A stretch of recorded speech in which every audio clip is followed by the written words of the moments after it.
Happy New Year, 29-minute mom family. I cannot believe we are starting a brand new year. And I don't know what it is, but I am so excited about 2022. I just have this like renewed spirit and inspiration for this year coming up. I don't know if I was just sick of 2021. I mean, 2021 wasn't that bad. 2020, however, was not fun at all.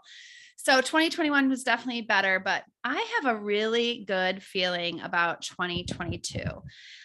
So I'll tell you why in a minute, but I wanted to first check in. I took a couple of weeks off from the podcast to just enjoy family time and the holidays, which is my favorite time of year. If you were following along, I had a lot going on. I was finishing a book up. I launched a new Christmas course that helps to, remove all the clutter from the holiday season, both spiritually, mentally, and physically. And then I had my daughter home from college. And right after that, in the beginning of the new year, I headed down to Florida. So I was there for a conference with a lot of my friends. That I have another business that I own called Mother Time Marketplace. It's a semi-annual family consignment pop-up where moms get to sell their clutter and make money. And we help a lot of charities, and it's just an extraordinary event. So we all met up in Orlando for a conference. I got even more inspired. And then I went down to Largo, Clearwater area and stayed at our place there to hang out with my daughter for a few days. So I'm back, ready to go, ready to start a brand new season of the 29-minute mom. I can't believe it. I think this is season 6. And I went on, and today, just so you know, we're going to talk about time management. But if you did not listen to the last episode, make sure you check it out, because I talked about a bunch of new things that I was launching in 2022. And that's kind of what inspired the show today, because I don't know how all of you operate. I hate the word New Year's resolution, but I love goal setting, and I love planning and envisioning and imagining possibilities and just, shooting after my dreams. And if I don't have good time management, I know my dreams won't come true. So I'm going to share with you today exactly what I do in order to accomplish the things that I set my mind on.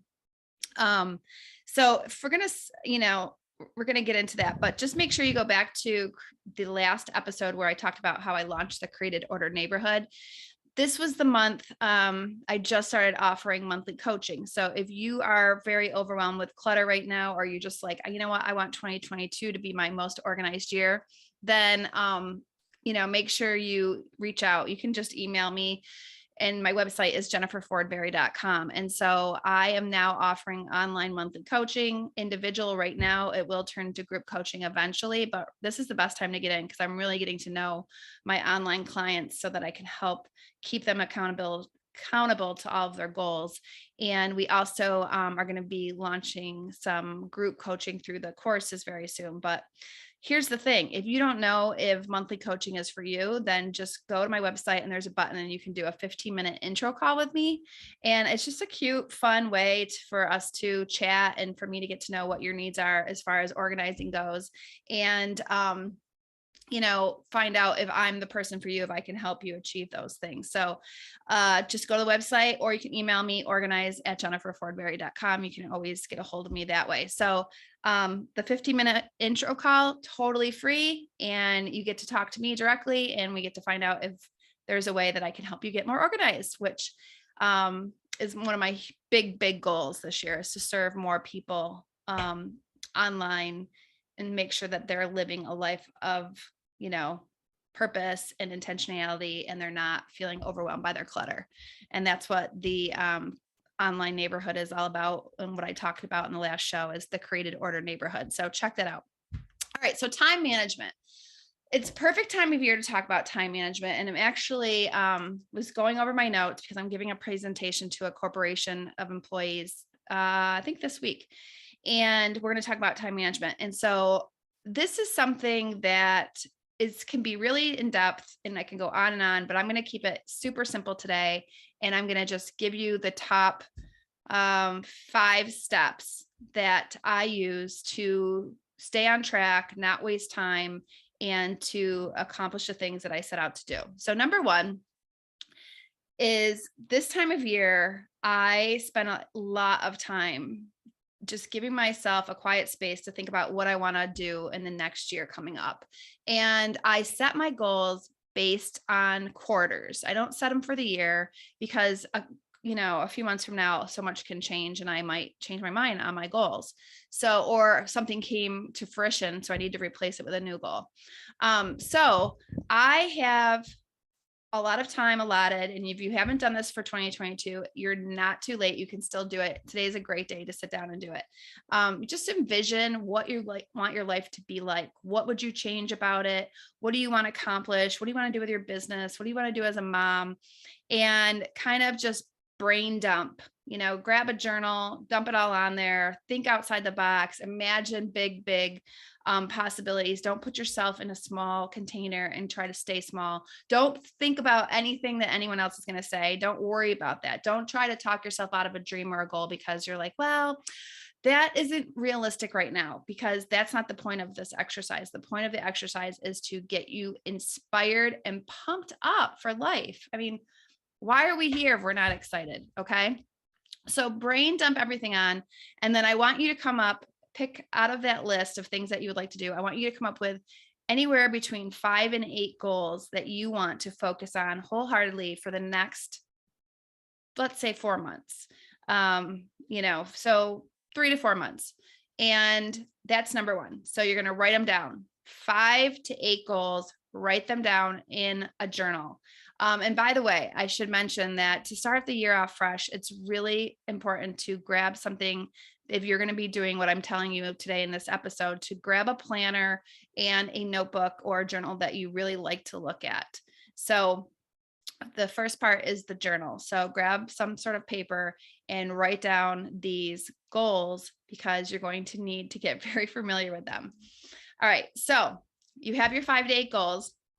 You have your journal. Let's see. And this is like what I'm talking about, like something like this, where, you like the writing, you have room to write, and it's a good feel. So what I do is I get really clear on my goals and I write them down every single morning. So I wake up in the morning, I grab some tea. I don't drink coffee anymore. So I grab it's called a chai matcha latte, and it's really good for you. If you've never drank matcha, that's a whole nother story, but look it up. There's so many benefits. My daughter turned me on to it. And I sit there and I just enjoy this process. I write down my goals. So say you had 5 goals, you write your goals out in real time. So for example, I might write, I'm healthy and fit. Not I want to be healthy and fit. I am healthy and fit. Maybe there's other goals such as I want to, make X amount of dollars in my business this year. So you break it down and you say, I earn X amount every single month. You speak those things that be not as though they are. That's what they say, that's what they say in the Bible to do. So I use that approach in my life all the time. I speak things even before they come to fruition as though they've already happened. It's very, very powerful. It tricks your mind into thinking that it's already happened, and then you behave the way that you would if it did happen, if that makes sense. So I write them down. And so in my journal, I write my 5 to 8 goals down in real time, like they already happened. And then I write a prayer, and then I write a couple of gratitude statements to God about thanking him for prayers that were already answered. Or, I just kind of talk to God in that. And it's really quick. It probably takes me about 10 minutes and then I'm done. And what this process does of writing your goals over and over every single day is it keeps it fresh in your mind. So when there's all these things coming at us for our time, it keeps us in the present moment to remember, well, I'm not really focused this year, on writing a book. I'm focused on, spending more quality time with my family. Say that's your situation. Then when somebody comes to you and says, okay, do you want to sign another book deal? You're going to say, no, I'm really not doing that this year. One of my top goals is to spend more time with my family. So that's step 1. So that gets you inspired. It keeps you on track. It makes you stick with your priorities and your goals. And once I reach a goal on that list, I put it at the back of the journal because I want to give, thanks for that. I want to remember everything that I'm accomplishing. And I start with a new goal to replace it. Okay. So step 2 is your to-do list. Now, it is, again, the to-do list is something that we should be grateful for because it is going to be part of our life until we die. So as long as you're breathing, you're going to have a to-do list and you should be thankful for that. You're never going to get to the end of it, and that is okay. The to-do list equals living. It's just things that are part of your life and it should be just embraced. I mean, if we weren't here, we wouldn't have anything to do. So that's okay. So we write down the to-do list. Now, here's an important thing. You've heard me say this before. You're not organized unless everything you own has a home. And that includes also your to-do list. So instead of having, little pieces of paper, this is a note, or, little Post-it notes. Oops, sorry. Trashing my show as I look for Post notes. All over the place. We don't want 50 things like this. We don't want tons of little scrap pieces of paper because you will lose them and you won't keep track of them. So I want you to designate either notes, like a note in your note app on your phone called 2022, or I want you to grab a separate notebook and just dump all your to-dos on that notebook for this year. I'll give you a third choice. So these are all the choices that I'm going to give you for your to-do list. You can use a notebook. You can use a note on your phone. You can use a binder. So I used to do this in my binder. I just divided up my to-do list based on like personal, business A, business B, things like that. So that when I was focusing on one part of my life, I could go directly to that to-do list and I wasn't looking at 50 other things. And then the third thing is any sort of software time management app. I personally use Trello right now and I love it. And it just keeps track of everything I need to do. And I can put it into boards and I can drag and drop and I can color code and I can do all these things. And I can also delegate through Trello. So that's why I love it. But yeah, so it doesn't matter. You can use any of those. But the point is you can only pick one. You can't have your to-do list in more than one home. It has to be organized and placed in the same home over and over so that you know where to find it and you're not wasting time. So number 3 is your planner. This is a great time of year to hear this episode because you need to decide how you're going to spend your time this year. I mean, we have a whole year ahead of us and there's a lot that can be done, but time is a gift. And if we don't take care of it, if we don't grab it, something or someone else will take the time away from you and you will lose it. You will lose it and you'll wonder at the end of the week, where'd all the time go? So you really want to think about this and pick out a planner that you want to look at every single day. Now, I used to have all sorts of cute planners. I even published a planner for several years, and now I do everything right on here, my phone. I've just fallen in love with the fact that I always have it on me so I can hurry up and add an appointment. If somebody says, hey, can you do this on this day? I can quickly look. I color code it. It syncs to a lot of other places to draw in the information, such as interviews for this podcast. And it's just easy. I can set alerts. If you need help setting up, a digital calendar on your phone, again, do the 15-minute intro call with me. I can get you started on some sort of plan that will help you. And hang on one second because my throat is so dry. Okay. So pick a planner, a way to manage your time that you are going to enjoy, because this is something you're going to look at every single day. And then the biggest thing is using the planner. Okay. I know that might sound funny, but I see a lot of cute planners in people's homes when I'm organizing and they have never been touched. So it's important to say, if you're going to spend your money on it, make sure you like it. If you're looking through it in the first couple of days, you don't like it, take it back. It's not worth it. Because you're going to have to, feel comfortable using this. And it doesn't matter who told you to get this planner, what website it's from, what store it's from, what organizer recommended it. If you don't actually use it, it's a waste of money. Okay, so grab a planner that you like. And here's the thing, you now have to plan out your time. So you really want to have a time, a specific day every single week where you sit down and you look at the upcoming week and you plan it out. Otherwise, you're not going to use your time efficiently and you're not going to make the most of your time. So for example, maybe it's Sunday afternoon. You sit down, you look at the kids' sports schedule, you look at your work schedule, you look at your husband's schedule, and you put it all together and you say, okay, here's all my schedule. I can't get away from these events or these tasks, but I have a couple hours right here for myself. Okay, I'm going to grab that time. I'm going to grab, Wednesday evening from 6 to 8. That's going to be me time. Or maybe you're going to put it down as an organizing project. I'm going to clean out my closet on February 12th at 4:00. And you're going to set an alert if you're doing digitally. And if you aren't, then paper calendar, you could still, color code and all of that, but you can't really set alerts. That's why I love the digital.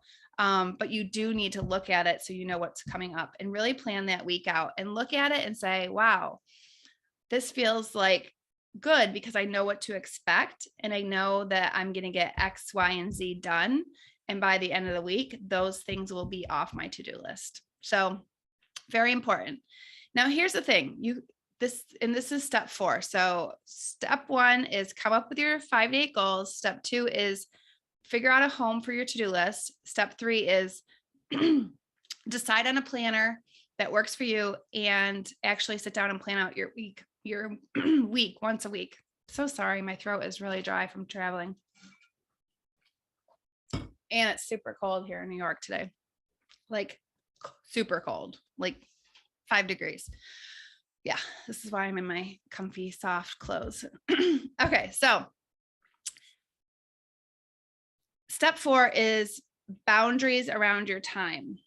Because again, if I planned out my week and I put in there that I was going to organize my closet at 3:00, or what did I say? 6:00 on Wednesday night. If somebody says, hey, can you come and do this? Let me check my planner. Okay. No, sorry. I've got something going on at that time. That's it. I don't have to tell them that it's something I'm choosing to do at that time and that they can then decide maybe I'll sway, and give up my scheduled time for them. They don't have to know that. It's just, let me check my planner. Oh, I'm sorry, I have something going on. Simple. Boundaries. And don't feel guilty. Do not feel guilty. Try to learn this year to stick to your plan as best you can to see if it helps you feel more productive and efficient. That's like a really good challenge to give yourself right now. And then number 5 is to take advantage of timers. I think a lot of times we get overwhelmed with the tasks and we think we have to spend hours and hours and hours on something, but we really don't. We can set a timer for 30 minutes. We can do our best at that task. And when the timer goes off, we have to say, you know what? Pat on the back. Great job. You stuck with it for 30 minutes. Move on. Maybe tomorrow, maybe next week, I'll spend another 30 minutes on the same task until it's complete. It's baby steps. I think it's important to tell women that you're doing your best and you have to enjoy the process. Don't look at all these things that you have to do and get stressed out and overwhelmed. Just do your best. That's all that matters. If you're actually taking time to do your to-do list instead of sitting in front of Netflix, you deserve a pat on the back. You're being productive. You're being efficient. And that's all you can ask. And you will get better and better at it. These 5 steps that I gave you today, if you keep practicing them, you will learn that it's like going to become a habit. It's going to become second nature to you the more you practice it. And if you need more time, I'm actually launching again. I haven't done this for over a year, but I'm launching my time management course coming up soon. So make sure you pay attention to what's going on with that. And again, you can always reach out via my email, organize@jenniferfordberry.com, and just ask me what's coming up because there's so much coming up. Okay, so those are the my tips to get you going on this, new year with the most inspiration and the best education I can give you in a very short period of time. I'd love to get feedback. I just wanted to give you kind of a short episode to get you ready to go and in the right frame of mind. I've spent weeks planning out my year, and it's just given me a whole new outlook on my businesses and on life. And I feel super pumped about doing new things and making the most of what is, these days ahead. It's just a gift. This year is a gift, and I want to grab it with both hands. With that being said, I also have an important ask. I am looking to grow my team this year because my goals are big this year. And I know that I cannot execute all the little tiny steps by myself. So I wanted to go ahead and say, if you are looking, I won't say this. First, I'm going to tell you what the job is. So I'm looking for somebody to add to my team that is really super smart with executing big goals, meaning social media, growing list, getting engagement, some administrative, basically saying, okay, we sit down, we work together, you're part of the team. This is the new project we're working on, and you're going to be able to run with it and help me execute it. I'm looking for a female. I'm looking for somebody that has experience, but also is willing to learn new things. I'm looking for somebody that wants to grow with me for a long time, and we can just, do this together. I have a lot to accomplish. And as you all know, I have different businesses. I am a professional organizer. I'm an author. I'm a podcaster. I'm a speaker. And I now am launching online courses and coaching. So I need somebody that gets excited about things like that. Somebody likes to be behind the scenes and making all the things run efficiently and on time. Somebody that can say to me, you know what, Jen, don't forget you have this coming up, or maybe we could do it better this way. I want like somebody that has a lot of spirit and a lot of fire inside and is super positive, I think is the word. And obviously you have to be super organized, or it would just probably wouldn't be a good marriage. So if you are that person, if something that I said today really resonates with you and you're like, yeah, man, I want to be part of this, then email me your resume and your letter of intention of why you want to get involved. And you can, again, send that to organize@jenniferfordberry.com. Jennifer with 2 N's, Ford like the truck, berry like the fruit. And I just look forward to getting your resume, and I'm going to narrow it down and do some interviews, and I'm going to do a lot of praying that God sends me the person that he has in mind for me. And I can, I hope that you'll come on board with me and serve other people and get them inspired to live out their own purpose. There's so much room for growth. And I need the right people to come along with me on this crazy journey and make it happen. So I hope I hear from you. And in the meantime, if you need help with anything related to organizing, make sure you reach out. Stay tuned for an amazing season here on the 29-Minute Mom, where we're going to have all sorts of awesome guests again, authors, experts, innovators. If you are somebody that feels like you'd be a perfect guest for the show, go to the website. There's a form you can fill out under jenniferfordberry.com. And you know what? Happy New Year to everybody. God bless all of you. And I'll be back again next week.